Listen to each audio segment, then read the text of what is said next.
Assalamualaikum warahmatullahi wabarakatuh. A'udzu billahi minasyaitonir rajim. Bismillahirrahmanirrahim. Alhamdulillahilladzi faddala bani Adam bil ilmi wal amal ala jami'il alam. Assalatu wassalamu ala sayyidina Muhammadinil arabi wal ajam wa ala alihi wa ashabihi ya nabil ulumi wal hikam. Amma ba'd. Halo teman-teman semuanya, apa kabarnya hari ini? Semoga teman-teman semuanya selalu dalam keadaan sehat walafiat, selalu dalam lindungannya Allah Subhanahu wa taala dan segala hajat-hajatnya Allah segera kabulkan. Amin amin ya rabbal alamin. Saya doakan bagi teman-teman semuanya yang mungkin saat ini sedang terlilit amanah hutang, semoga Allah memberikan kemudahan dan kelancaran jalan rezekinya dan Allah segera melunaskan semua amanah hutangnya. Dan bagi teman-teman yang mungkin saat ini sedang dalam persoalan kerumitan hidup, semoga Allah memberikan jalan keluar yang terbaik sehingga teman-teman semuanya bisa menyelesaikan dengan cara yang baik pula. Amin amin ya rabbal alamin. Sebelumnya bagi teman-teman yang belum subscribe, silahkan di-subscribe terlebih dulu. Semoga channel ini bisa bermanfaat untuk teman-teman semuanya dan apa yang saya sampaikan nanti bisa bermanfaat untuk diri saya pribadi khususnya dan untuk teman-teman semuanya yang sedang membutuhkan solusi atau motivasi. Semoga video ini bisa memberikan manfaat untuk teman-teman semuanya. Oke, bagi teman-teman semuanya yang mungkin mempunyai testimoni tentang kedahsyatannya sholawat yang sudah teman-teman rasakan manfaatnya, silahkan teman-teman kirim testimoninya di nomor saya 082229937060. Oke teman-teman, di kesempatan kali ini saya mau sharingkan tentang pengalamannya dari Mbak Rini ya. Saya bacakan. Assalamualaikum warahmatullahi wabarakatuh. Waalaikumsalam warahmatullahi wabarakatuh. Oke Mbak, di sini saya mau izin kasih testimoni tentang sholawat. Di tahun 2022 yang lalu ketika aku terjerat hutang riba pada 3 titik pada salah satu keluargaku, yang ini bukan riba dan 2 lainnya itu riba pada lembaga. Benar-benar tersiksa sekali. Jadi itu menghancurkanku dari ujung rambut sampai ujung kaki. Itu aku benar-benar rasanya kayak udah nggak hidup lagi, nggak bisa menikmati kehidupan lagi, ngerasa terhina. Ya memang hutangnya nggak terlalu besar sih Mbak, tapi ada di beberapa titik. Ada di lembaga, ada di perorangan, dan yang mau aku ceritain ini salah satunya di satu tempat. Karena aku saking bingungnya, saking pusingnya karena nggak bisa bayarnya, sementara itu ada denda ribanya dari uang tersebut. Aku cuma sanggup ngebayarin itu setiap bulan. Sementara pokoknya itu belum dan waktu itu aku nggak kerja. Aku hanya jualan baju, sedang dari jual baju tersebut hanya cukup untuk makan dan kebutuhanku aja. Untuk melunasi hutang sama sekali nggak bisa. Waktu itu aku juga nggak bisa kemana-mana karena bapakku baru meninggal dan aku juga harus jaga nenek di rumah, jadi aku nggak bisa kemana-mana. Aku nggak bisa usaha kemanapun. Adapun usaha yang bisa aku lakukan adalah berhutang kembali. Nah, sampai akhirnya aku itu lihat postingan di IG-ku, itu ada lagunya Umi Pipik yang mana liriknya itu hanya Allah yang bisa menolongmu. Aku tersadarkan untuk kembali ke Allah. Ya Allah, tolong aku nggak kayak gini loh tadinya. Kenapa aku jadi seperti ini, hancur, udah nggak karu-karuan, pokoknya semua gelap. Dan aku coba kembali untuk sholat karena saat aku melakukan riba, aku sholatnya bolong-bolong. Dan ketika aku mulai meminta pertolongan kepada Allah, aku perbaiki sholatku. Lalu aku lihat di YouTube kayak algoritmanya itu terus mengarah pada pelunasan hutang. Semakin aku tonton semakin banyak bermunculan kan. Waktu itu aku lihat channelnya siapa gitu ya, aku lupa. Yang khusus ngebahas tentang riba. Di sana banyak sekali disebutkan bahwa riba ini memang dampaknya itu luar biasa pada kehidupan di dunia dan di akhirat. Bener ya teman-teman ya. Kalau kita ngomongin riba itu naudzubillah min dzalik ya. Jangan sampai kita itu terjerumus pada dunia peribaan. Itu benar-benar menghancurkan kita saat kita hidup di dunia maupun di akhirat. Lanjut ya. Kemudian aku cari-cari lagi amalan yang bisa mengundang rezeki. Tauku hanya itu aja, yaitu dengan bersolawat Jibril. Jadi aku baca itu solawat Jibrilnya. Semakin aku baca solawat Jibril, semakin algoritma YouTubeku itu banyak sekali yang membahas tentang solawat Jibril. Sampai akhirnya aku tahu bahwa solawat Jibril ini bisa menjadi akses jalan untuk aku agar dapat melunasi hutang-hutangku. Jadi aku amalin itu sholawat Jibril, aku baca terus pokok sampai nggak kehitung, benar-benar kayak sampai 12.000 kali dalam setiap harinya. Aku baca mulai pagi sampai malam pakai tasbih digital yang aku punyai satu-satunya sampai habis baterainya. Aku ngerasa kok kayak nggak ada reaksi ya, nggak ada perubahan sama sekali gitu. Kayak ini beneran nggak sih? Kemudian aku perbanyakin lagi nonton cerita orang-orang bisa lunas hutang itu dari sholawat Jibril ini. Nah, dari situ aku meyakinkan diriku. Aku yakin Allah melunaskan hutang-hutangku. Allah pasti ngerespon, Allah pasti menolongku. Masa iya sih aku udah minta tolong sama Allah yang maha mampu satu-satunya, yang maha mampu satu-satunya yang aku mintai pertolongan itu Allah loh. Sampai aku yakinkan seperti itu. Aku yakinkan pada Allah. Ya Allah, lihatlah diriku satu tidak meminta kepada siapa-siapa selain kepadamu ya Allah. Karena aku tahu hanya Engkau yang maha mampu menyelesaikan atas segala urusanku. Aku tidak pergi ke dukun. Aku tidak lagi pergi ke seseorang untuk menolong aku. Maksudnya tidak pergi kepada manusia atau pada benda apapun untuk meminta pertolongan. Aku hanya kembali padamu ya Allah, aku hanya minta padamu saja ya Allah, maka tolonglah. Tolong ya Allah, tolong ya Allah. Tuh teman-teman ya. Jadi kalau kita itu udah benar-benar bersandarkan diri kepada Allah, kita yakin sepenuhnya kepada Allah, ya kan kita berserah diri totalitas kepada Allah, itu Allah pasti tolongin, Allah pasti bantu ya teman-teman ya. Nah maka di sini apa katanya Mbak Rini, semakin aku benerin sholatku, sholat di awal waktu sebelum adzan itu aku udah siap di atas sajadah dan aku berzikir doa dengan sepenuh hati. Bukan pertolongan yang aku dapatkan, justru malah yang besar. Justru masalah yang besar aku dapatkan, Mbak. Yang sampai sekarang masih aku sesali kenapa itu terjadi padaku. Saat itu aku ngerasa aku adalah orang yang paling bisa, orang yang paling pinter, sombonglah Mbak, aku akui itu diriku di tahun lalu.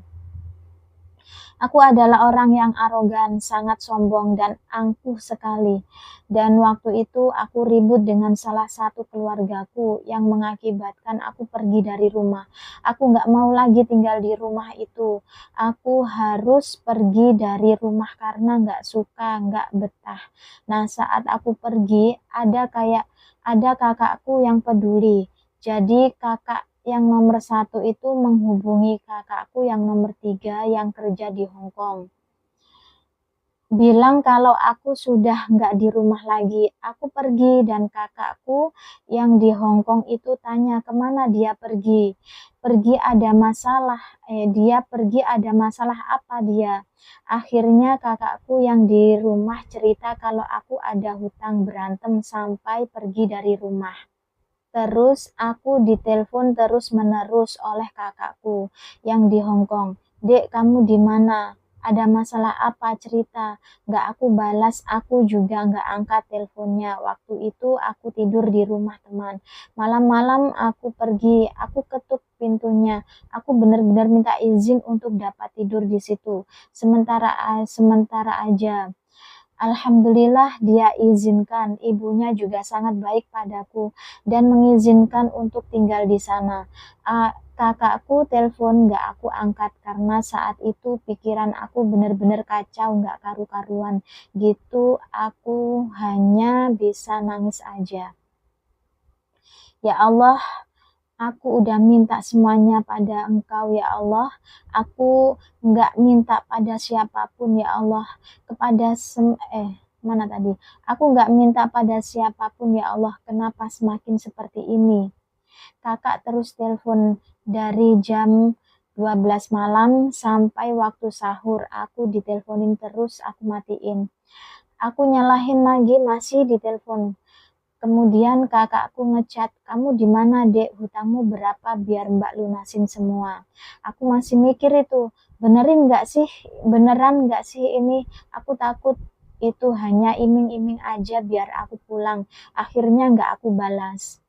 Kemudian kakakku kembali telepon lagi sampai subuh dan bilang biar hutangmu mbak yang lunasin. Kamu di mana dek? Akhirnya aku bilang kalau aku tidur di rumah temen ini. Nah, dan aku langsung ngomong tanpa basa-basi, tanpa mengeluh, tanpa ucap terima kasih atau apapun. Aku tanya beneran nggak mbak hutangku mau dilunasin? Kata kakakku bener dek. Aku jawab oke mbak, tapi kata kakakku ada syaratnya. Kamu harus ke rumah mbak di Bojonegoro biar nanti dijemput. Kamu tinggal di sana dan hutangmu aku lunasin semua. Ya Allah, apa ini jawaban darimu? Apa ini buah dari solawat-solawatku? Kemudian aku iakan, mana tahu ini beneran. Aku kasih tahu alamat temanku. Akhirnya aku dijemput beneran sama suami kakakku tadi dan dibawa ke Bojonegoro untuk tinggal di sana. Setelah tinggal di Bojonegoro dapat semingguan, kayak aku berharap ini beneran nggak sih hutangku mau dilunasin? Aku udah terlanjur tinggal di sini. Aku kencengin lagi sholawat Jibril Aku kencengin lagi sholawat Jibril aku. Entah dapat berapa, udah nggak kehitung lagi. Pokoknya selagi ada tasbih, aku langsung pegang tasbih. Itu langsung aku baca sholawatnya. Dan kalau makan sahur itu kita kan bareng-bareng ya Mbak.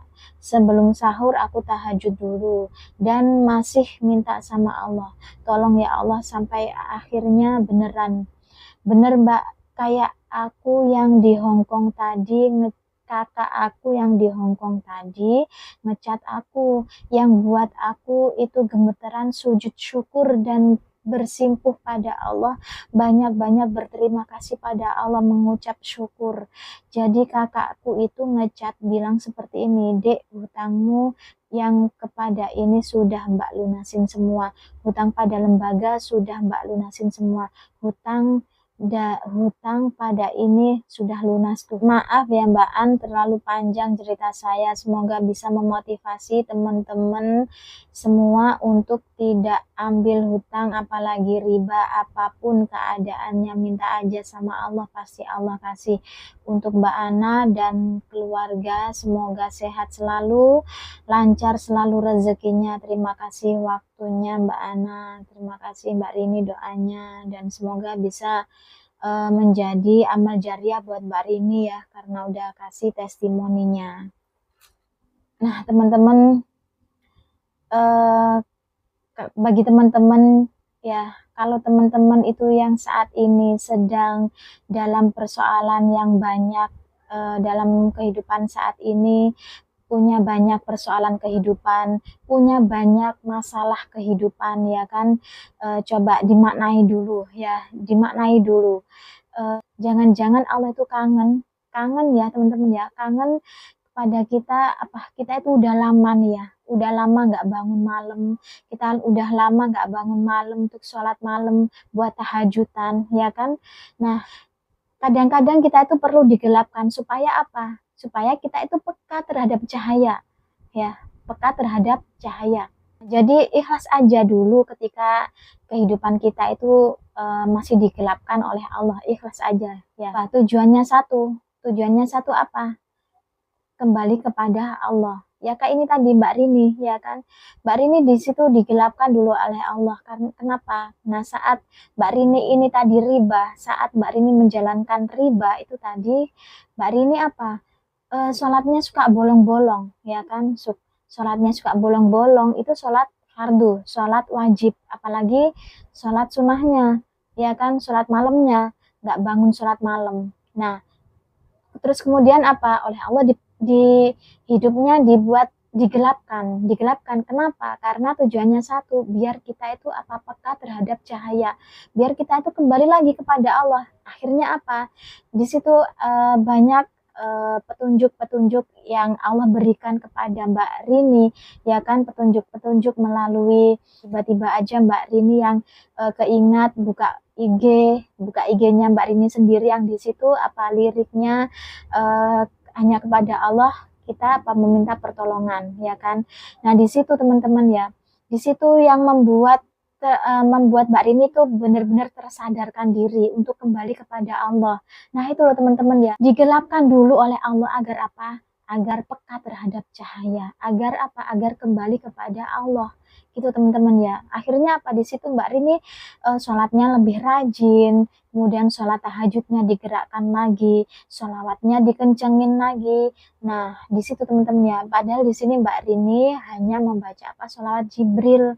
Sholawat Jibril nggak kehitung ya kan, pokoknya ada tasbih aja, di situ langsung baca Shallallahu ala Muhammad, Shallallahu ala Muhammad, Shallallahu ala Muhammad. Sholawat Jibril yang hanya pendek ya kan, tapi di situ bener-bener apa ya namanya, di situ saat Mbak Rini udah ngencengin, bener-bener dikencengin sholawat Jibrilnya, Mbak Rini ngerasa kok masih belum ada reaksi apa-apa ya, kok pertolongan Allah belum datang. Akhirnya apa, di situ sholawatnya dikencengin lagi teman-teman ya, sholawatnya ditambahin lagi, jumlahnya diperbanyakin lagi, dikencengin lagi. Akhirnya apa, tiba di situ pertolongan Allah. Jadi pertolongan Allah itu bukan masalah lambat atau cepatnya pertolongan Allah datang kepada kita, tapi di situ apa, pertolongan Allah itu datang di waktu yang tepat. Ya teman-teman ya. Jadi apa di situ setelah Mbak Rini udah ngencengin nambahin lagi sholawatnya, sholawat Jibrilnya ditambahin lagi, entah itu dapat 12.000 atau berapa ya teman-teman ya. Diperbanyakin lagi, sholat tahajudnya digerakkan lagi, lebih rajin lagi dalam apa sholat fardunya, sebelum azan udah standby di atas sajadah buat zikir-zikir yang lain tuh teman-teman ya. Akhirnya apa, pertolongan Allah datang tiba-tiba aja. Kakaknya ya kan, kejadian ini terjadi di bulan Ramadan ya teman-teman ya, Mbak Rini bilangnya seperti itu, terjadi di bulan Ramadan. Nah kemudian apa, di situ diteleponin terus, Mbak Rini diteleponin sama kakaknya ya kan, Mbak Rini diteleponin sama kakaknya yang ada di Hong Kong. Kemudian apa, Mbak Rini masih belum percaya kalau kakaknya bilang hutangnya di mana, hutangnya berapa, biar apa hutangnya dilunasin itu kan ya sama kakak, dilunasin. Tapi di sini Mbak Rini masih belum percaya karena apa, takut itu hanya iming-iming aja. Akhirnya apa, dikencengin lagi sama Mbak Rini, sholawatnya dikencengin, ibadahnya kepada Allah benar-benar minta, benar-benar pasrah sama Allah, totalitas pasrah sama Allah. Ya Allah, apa tadi katanya Mbak Rini, Aku sudah nggak meminta pertolongan kepada siapapun. Aku nggak pergi ke manusia, ya kan? Aku nggak minta pertolongan kepada manusia. Aku nggak datang pada dukun. Aku nggak mendatangi manusia. Aku nggak meminta pertolongan kepada siapapun kecuali Engkau ya Allah. Tolonglah aku ya Allah, benar-benar tolonglah aku ya Allah, tolong aku ya Allah. Tuh akhirnya apa, Allah hadirkan pertolongannya. Di saat itu kita benar-benar pasrahkan diri semuanya kepada Allah, ya kan, benar-benar pasrah diri kepada Allah, totalitas pasrah sepenuhnya kepada Allah, maka di situ apa, Allah hadirkan pertolongannya di waktu yang tepat, teman-teman ya.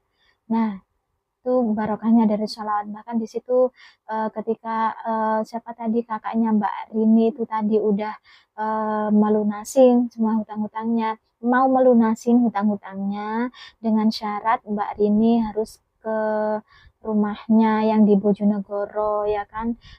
Tinggal di Bojonegoro, kemudian hutang-hutangnya dilunasin oleh kakaknya semua. Akhirnya apa, apa namanya, Mbak Rini mengiyakan, ya kan, mengiyakan. Akhirnya di situ di Bojonegoro udah dapat semingguan, kemudian apa, Mbak Rini dapat chat dari kakaknya bahwa semua hutang-hutangnya yang di lembaga, kemudian di perorangan, semuanya udah dilunasin oleh kakaknya, teman-teman ya. Itu Masya Allah ya. Seperti itu ya teman-teman ya. Nah sekarang teman-teman ya, jujur ya teman-teman ya, jujur ketika kita itu di saat Allah itu menghadirkan persoalan kehidupan kepada kita, persoalan yang banyak di dalam kehidupan kita. Nah, di situ pasti kita itu akan saat sholat, ya kan, saat sholat itu akan lebih khusyuk lagi kepada Allah, ya enggak? Nah, pasti jawabannya iya ya teman-teman ya. Saat kita itu dalam menghadapi persoalan kehidupan yang rumit, saat kita itu ada di posisi apa ya namanya, ada amanah hutang yang banyak, pasti di situ saat kita datang kepada Allah, saat kita sholat, ya kan, pasti rasanya tuh ada kekhusyuan yang luar biasa. Karena apa? Karena itu tadi kita benar-benar mengharapkan pertolongan dari Allah. Ketika kita itu benar-benar berharap kepada Allah, nggak berharap kepada selainnya Allah, nggak berharap kepada manusia dan lainnya, ya kan. Nah di situ Allah akan hadirkan kok teman-teman ya. Jadi eh, berdoa saja gitu teman-teman ya. Ud'auni astajib lakum, berdoalah maka aku akan kabulkan. Berdoa minta kepada Allah ya, minta aja kepada Allah, Allah akan kabulkan.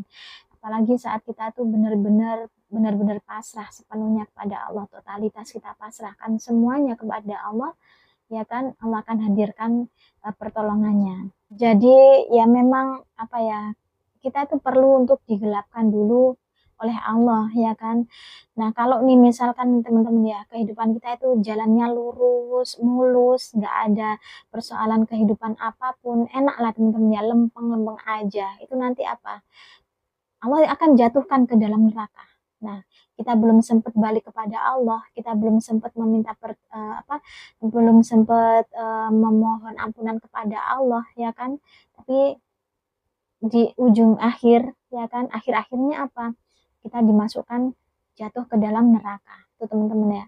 Artinya apa? Ketika Allah itu memberikan apa ya, kehidupan yang di situ penuh dengan lika-liku kehidupan. Ketika Allah itu memberikan ujian kepada kita, Allah memberikan kehidupan yang apa ya, yang kita rasa kurang enak, ya kan? Allah menegur kita, ya kan? Itu Allah kasih teguran, teman-teman ya. Allah kasih teguran itu artinya apa? Allah itu sayang kepada kita, ya kan. Coba kalau kita tuh dibiarin aja sama Allah, masa bodoh kamu mau apa namanya, saat ini aku kasih kenikmatan yang luar biasa di dunia, aku nggak akan menegur kamu, aku akan biarkan kamu ke dalam jalan yang tersesat, ya kan, aku nggak akan menegur kamu, aku biarkan aja kamu, dan akhirnya apa, jatuh ke dalam neraka. Di situ apa, nggak sempat untuk apa, membenahi diri, nggak sempat untuk apa, memohon ampunan kepada Allah, ya kan. Kita nggak sempat untuk apa, bermuhasabah diri, kita nggak sempat untuk apa, introspeksi diri, nggak sempat untuk memperbaiki diri kita nggak sempat untuk memohon ampunan kepada Allah. Tiba-tiba Allah mematikan kita, dan ujungnya apa, kalau udah Allah itu menegurnya kita di akhirat, kita bisa apa teman-teman, ya kan, sudah nggak ada lagi kesempatan untuk membenahi diri, sudah nggak ada kesempatan lagi untuk apa? Untuk bertaubat. Tuh teman-teman ya. Maka di sini ketika Allah memberikan teguran-teguran yang seperti itu, Allah kasih, Allah gelapkan dulu kehidupan kita. Itu artinya Allah itu sayang. Allah meminta kita, Allah menyuruh kita untuk apa? Untuk bertaubat, untuk kembali lagi kepada Allah. Gitu teman-teman ya. Jadi syukur alhamdulillah ketika Allah itu memberikan teguran-teguran kepada kita di saat kita itu masih hidup, di saat kita itu masih ada di dunia, kita masih ada kesempatan untuk mendekatkan diri kepada Allah, kita masih ada kesempatan untuk bertaubat ya teman-teman ya. Oke teman-teman, uh, jadi di sini sekali lagi ya, bagi teman-teman yang mungkin saat ini sedang dalam persoalan yang luar biasa, yang dirasa tidak enak, kurang enak, ya kan? Bersyukur ya, bersyukur banget. Kenapa? Karena di situ Allah memberikan teguran-teguran di masa kita masih hidup di dunia. Allah apa? Allah menyuruh kita untuk segera kembali lagi kepada Allah. Allah memberikan apa? Agar kita itu peka terhadap cahaya, kembali lagi kepada Allah. Allah apa? Meminta kita, menyuruh kita untuk bertaubat. Gitu teman-teman, lebih mendekatkan diri kepada Allah. Gitu teman-teman ya. Oke, di situ jangan lupa tetap semangat sholawatnya ya kan, karena apa, dengan barokahnya sholawat ketika kita itu dikasih ujian seberat apapun oleh Allah, insya Allah kita itu masih mampu untuk menjalaninya. Kenapa? Karena barokahnya dari sholawat itu tadi ya teman-teman ya. Ya teman-teman ya, tetap dekatkan diri kepada Allah, jangan jauh-jauh dari Allah ya, karena ketika kita jauh kepada Allah, jauh dari Allah, saat Allah berikan teguran-teguran yang luar biasa, dan Allah bermendalik ya teman-teman ya, sakit banget. Nah, makanya dari situ kalau nggak mau ngerasa sakit-sakit banget, jangan jauh-jauh dari Allah. Selalu dekatkan diri pada Allah, perbanyakin istighfar, dan kencengin sholawatnya. Jangan putus-putus dari sholawat dan istighfar. Oke teman-teman ya, semoga bermanfaat. Saya mohon maaf bila ada salah kata dari penyampaian saya, dan terima kasih sudah menemani saya sampai akhir. Semoga bermanfaat. Billahi taufiq wal hidayah. Wassalamualaikum warahmatullahi wabarakatuh.